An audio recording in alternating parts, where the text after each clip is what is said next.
कल एक लड़के ने मुझसे पूछा,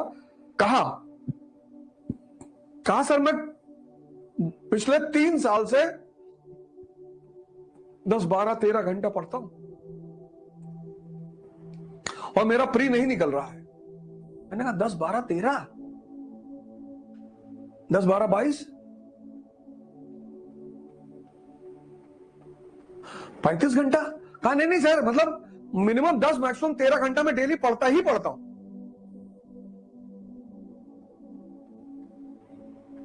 मेहनत अगर उचित दिशा में नहीं की जाएगी तो उसका परिणाम कभी नहीं मिलेगा।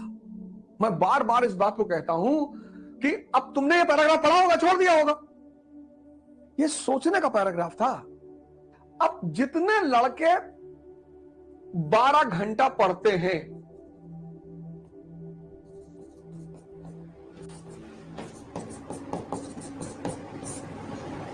पर इस जो पढ़ा 12 घंटा, इस पे 1 घंटा भी नहीं सोचा, पढ़ाई बेकार है।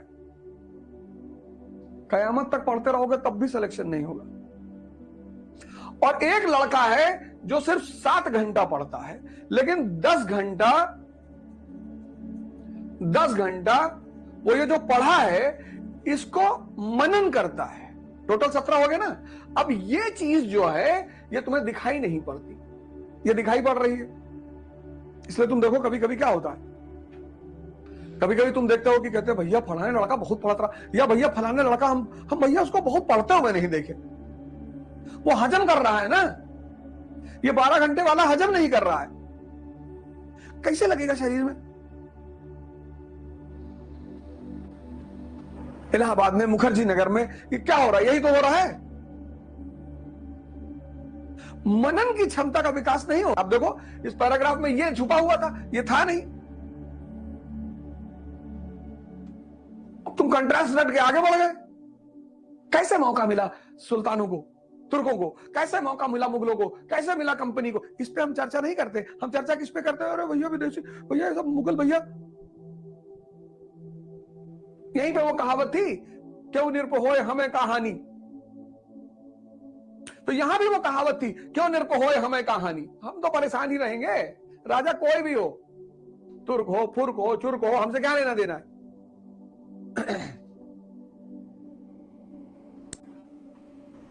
इसलिए हमारे देश में जब किताब पैर से लग जाती है तो उसको मत्थे पे लगाया जाता है। जानते हो क्यों? क्योंकि किताब ज्ञान चक्षु को खोलती है, सोचना सिखाती है। इसलिए हमने उसे सरस्वती मां कहा। जो दे रहा है वो देवता। तो किताब हमें दे रही है।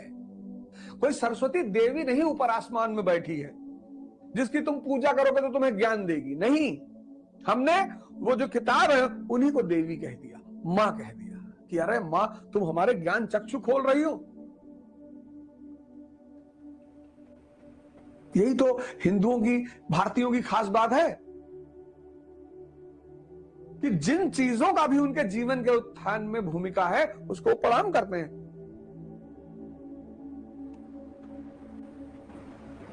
मुसलमान कहते हैं हम अल्लाह को करेंगे, अल्लाह ने सबको बनाया है तो हमने अल्लाह को प्रणाम किया तो सबको पहुंच गया। वो भी सही है, वो भी सही है, कोई गलत थोड़ी है।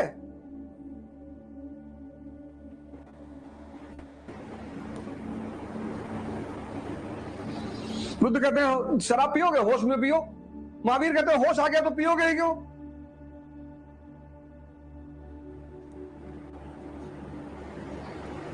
कोई गलत नहीं है। तैयारी मतलब सिर्फ पढ़ना नहीं, पढ़ाई तो कॉलेज में होती है। प्रिपरेशन, पढ़ा रही है, कोचिंग है, बहुत अच्छी पढ़ा रही है, सारे टीचर अच्छा पढ़ा रहे हैं, सारी कोचिंग, मुझे कोई कोचिंग मिली नहीं जो गलत पढ़ा रही हो, मुझे आज तक कोई टीचर मिला नहीं जो गलत पढ़ा रहा हो। तब सिलेक्शन क्यों नहीं हो रहा है? क्योंकि वो सोचना नहीं सिखा रहे हैं। और तैयारी का मतलब होता है सोचने का विकास।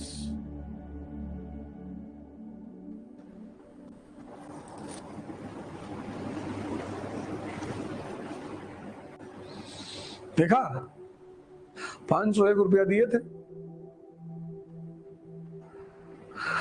और 1 लाख करोड़ की बात बता दी, नहीं तो तड़पते रह जाते और ऊपर से चिल्लाने लगते हो। थोड़ा सा शांत रहा करो यार, हैं? और गाली क्यों देते हो?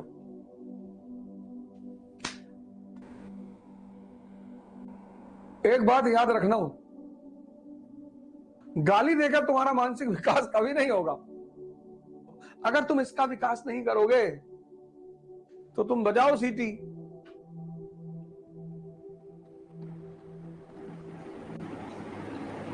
क्योंकि हर लाइन के पीछे कुछ छुपा हुआ है, वो जो छुपा हुआ है ना उसी को पकड़ना है।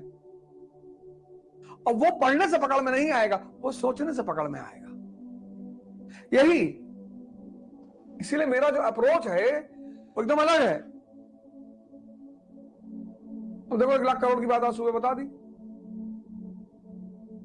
और यही चैप्टर खत्म कर दिया होता है एक दिन में, तो कुछ लोग बहुत खुश होते कि वाह भैया, पर समझाते कुछ नहीं। Bluetooth B = D+D, direction and discipline. और यही डायरेक्शन और डिसिप्लिन तुमको खुदा बना देगी। चलो खुदा ना भी बनाए तो खुदा से कम नहीं बनाएगी। यही है Bluetooth, B = D+D, direction and discipline. पढ़े तो तुम पिछले 15-16 साल से पढ़ ही रहे थे, क्या बिगाड़ लिए जीवन में? डिप्रेशन में हो, परेशान हो, रो रहे हो, एक पैसा कमा नहीं सकते हो। इससे बढ़िया तो नमक है, 10 रुपए खरीदे तो कम से कम सब्जी में डाल लिए, सेब में डाल लिए, अमरूद में डाल लिए, कहीं तो फायदा कर रहा है। और 15 साल 25 लाख 30 लाख रुपया पढ़ाई में खर्चा किए और 30 लाख खर्चा करने के बाद, 15 साल खर्चा करने के बाद तुम्हारे खाते में क्या है? डिप्रेशन।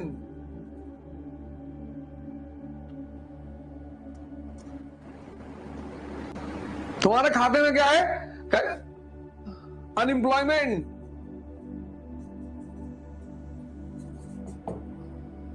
तुम्हारे खाते में क्या है? Financial crisis.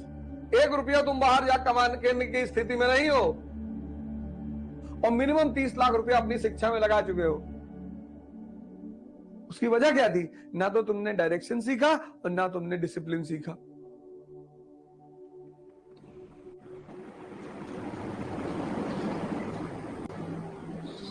गौर किया कभी? 30 लाख मिनिमम, कुछ तो 1 करोड़ तक खर्चा कर चुके होंगे और 10 रुपए का नमक लेके आता हो, कितना कीमती है, कितना काम आता है। ये है ब्लूटूथ का इंपॉर्टेंस। तुमसे कोई पूछे जिंदगी में कि अवध ओझा से क्या सीखे, तो कहना ये बस यही सीखे। तुम्हारे अंदर एक चीज जिंदा कर रहा हूं, क्यूरियोसिटी। अगर 1-2 महीने में पैदा हो गई, तुम खुद ही बैठ के पढ़ोगे। तुम एक ही चीज तो भूले, क्यूरियोसिटी, जानना है। अब देखो लोग खड़े हैं, वो तुम मीनार के सामने ऐसे खड़े देख रहे हैं, जो क्या देख रहे हो? नहीं, बड़ा बनाया है। अरे बड़ा बनाया है, वो कौन सा पत्थर इस्तेमाल हुआ, कौन सी शैली इस्तेमाल हुई, किसने बनाया, क्यों बनाया? अगर ये सब मन में तुम्हारे प्रश्न नहीं उठ रहे हैं तो देखना तुम्हारा बेकार है, क्योंकि देखने से भी ज्ञान मिलता है, देखने से ही ज्ञान मिलता है, दर्शन। अब तुम आईएएस के इंटरव्यू बोर्ड में गए, उसने कहा कहां के रहते हो आप? तुमने कहा सर लखनऊ रहते हैं। अच्छा, लखनऊ में तो बहुत रिक्शा चलते हैं यार। तुमने कहा हाँ सर। तो रिक्शा बैठे हो? तुमने कहा सर बहुत बार बैठे। उसने कहा बताओ, अच्छा रिक्शा पहली बार किस देश में इन्वेंट हुआ, कहां चलना शुरू हुआ रिक्शा, किसने बनाया? अब तुम कह रहे हो मैं बहुत बार बैठा हूं, लेकिन तुम्हें पता नहीं किसने बनाया, किस देश में पहली बार आया। इसका मतलब मरा हुआ दिमाग है, तुम्हारे अंदर क्यूरियोसिटी नहीं है, तुम जानना नहीं चाहते हो। मारे गए। और दिन में अगर सिर्फ 5 नई इंफॉर्मेशन, एक डायरी बनाओ और दिन में 5 नई इंफॉर्मेशन, नई, तो महीने में 150,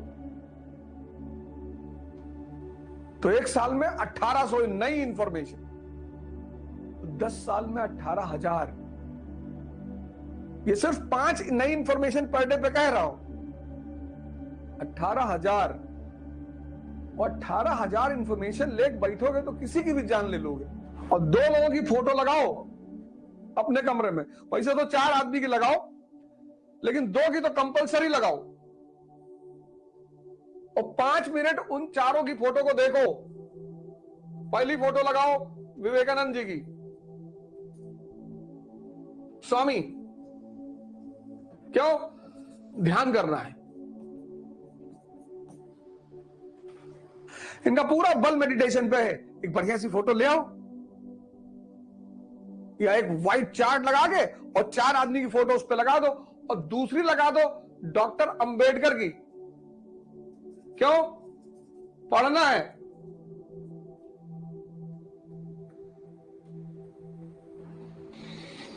और तीसरी लगा दो कलाम साहब की। क्यों? सेवा करना है।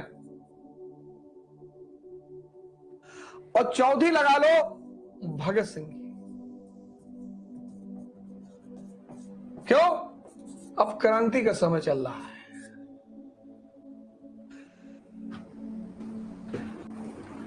ये ब्लूटूथ के 4 महानायक हैं। इनकी एक किताब है ध्यान, 12-15 रुपए की है। अगर दिल्ली में रहते हो, नहीं तो अमेजॉन से मंगा लो, 25 रुपए की है। यही रामकृष्ण परमहंस आश्रम है, मेट्रो है उसके नाम पे, वहीं नीचे लाइब्रेरी है, वहीं मिलेगी 25 रुपए की। ध्यान क्या है? ये मन तुम्हारा, ये तुम्हें एनर्जी रिजर्वॉयर है। ये क्यों भारत ने ध्यान को विकसित किया? क्योंकि ये एनर्जी का रिजर्वॉयर है। और ये एनर्जी का रिजर्वॉयर जो है, अगर तुम्हें गुलाम बना ले, तुम्हें अगर ये गुलाम बना ले तो भीख मंगवा दे, क्योंकि शक्ति का स्रोत है ये। इसके पास शक्ति नहीं है, स्रोत है ये। तुम्हें टाइम पर उठने नहीं देगा, तुम्हें टाइम पर पढ़ने नहीं देगा। लेकिन अगर तुम इसके मालिक बन जाओ, बस इमेजिन करके देखो कि तुम अपने जीवन में क्या करोगे। तुम्हारा दिमाग किसी दूसरे के मन में थोड़ी लगा है, कोई दूसरा तुम्हें थोड़ी परेशान कर रहा है। सोचो, शक्ति का पुंज है, शक्ति से जुड़ा हुआ है, और इसने गुलाम बना रखा है। अपनी मर्जी से उठाता है, अपनी मर्जी से पढ़ाता है। तुम 10 घंटा कहते हो, ये 1 घंटे में कहता है कि बहुत है यार, अब कितना पढ़ोगे। और सोच कर देखो कि तुमने इस शक्ति के स्रोत को गुलाम बना लिया, तुम इसके मालिक बन गए। तो और मालिक बनोगे कैसे? ध्यान से। तो कुर्सी पर बैठ के पढ़ के अगर नींद आ रही है, खड़े होकर पढ़ो, डाइस ले आओ। ये जो खड़े हो रहे हो, शरीर में दर्द होगा, यही तपस्या है। ये जो खड़े होकर पढ़ोगे और शरीर में दर्द होगा, यही तपस्या है।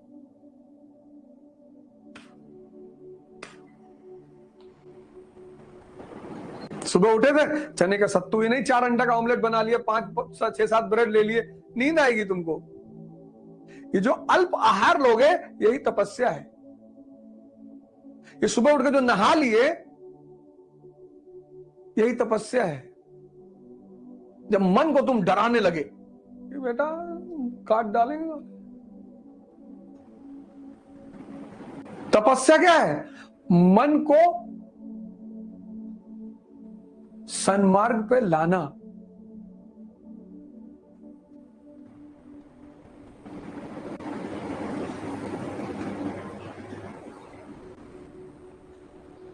तपस्या घर से भाग जाना नहीं है।